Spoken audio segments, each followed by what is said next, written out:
Time is not measured by passing of years, but by what one does, what one feels, and what one achieves. This quote rightly says about our first Prime Minister of independent India, a paramount leader of Indian independence movement, a fiery political activist, a brilliant writer, a renowned charismatic orator who is considered to be the architect of modern Indian nation, Pandit Jawaharlal Nehru. Born in Allahabad, India in 1889, Nehru was the only son of Motilal Nehru, a prominent lawyer, and his wife Swarup Rani, in a Kashmir Pandit family. At 15, Nehru left India to study at English boarding school Harrow, and then at Trinity College, Cambridge, and then a career in law. In 1912, the 22-year-old Jawaharlal Nehru returned to India and joined his father's law practice. In 1916, he married Kamala Kaul and their daughter Indira. He was dissatisfied working as a lawyer. He began to ask himself, "What I'm here for?" What really transformed his was the meeting with Mahatma Gandhi. They both shared the dream of an independent, unified, democratic India.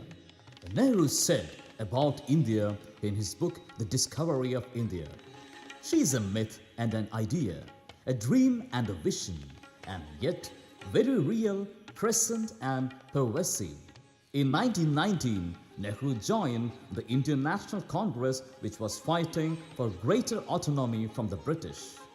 It was heavily influenced by the spirited leader, the father of our nation, Mohandas Karamchand Gandhi. In 1929, Gandhi elevated Nehru to the Congress Party's presidency. Mahatma publicly declared him as his political successor and captivated the hearts of the Indian masses. Nehru fought for total independence and open revolt against the British rule.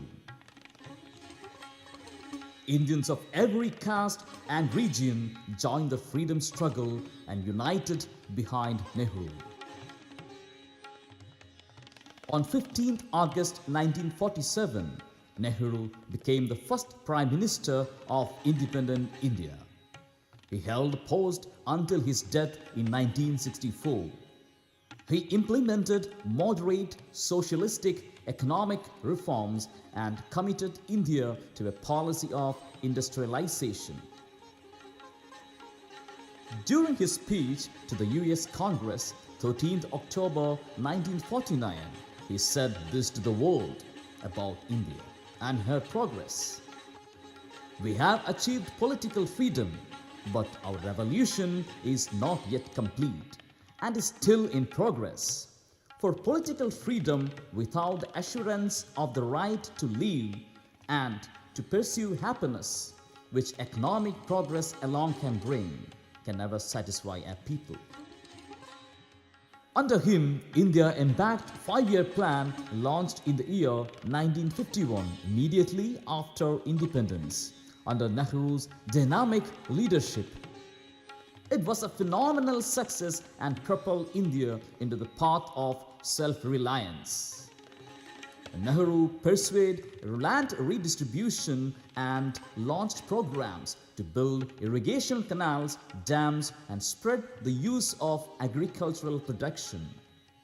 He also planned a series of developmental programs aimed at spreading diverse cottage industries and increasing efficiency in rural India. He also launched some programs to harness the nuclear energy. Under his rule, India government enacted many changes to the Hindu law to criminalize caste discriminations and increase the legal rights and social freedom for women. He was a passionate about education for India's children and youth, believing it's essential for India's future progress. His government oversaw the establishment of many world-class institutions of higher learning, including All India Institute of Medical Sciences, Indian Institute of Technologies, and Indian Institute of Management. He guaranteed free and compulsory education to all the children. Nehru's idea was imprinted in the historic doctrines of Panchasheel. Indian foreign policy, world peace, decolonization, disarmament, and equitable economic development are some of the concepts of Panchasheel. Fidel Castro, during a visit to New York in 1916, said about Nehru, "I have been wanting to see you. If you had not come, I would have come to you. You are a man of peace." Nehru believed in maintaining cordial relationship between neighboring countries, and one of the founders of non-alliance movement. Children and roses were next to his heart. He loved children, and children called him Chachaji with love. He liked the company of children. He said that children are like buds in a garden and should be carefully and lovingly nurtured, as they are the future of the nation and the citizens of the tomorrow. And his birthday, November 14th, is celebrated as Children's Day.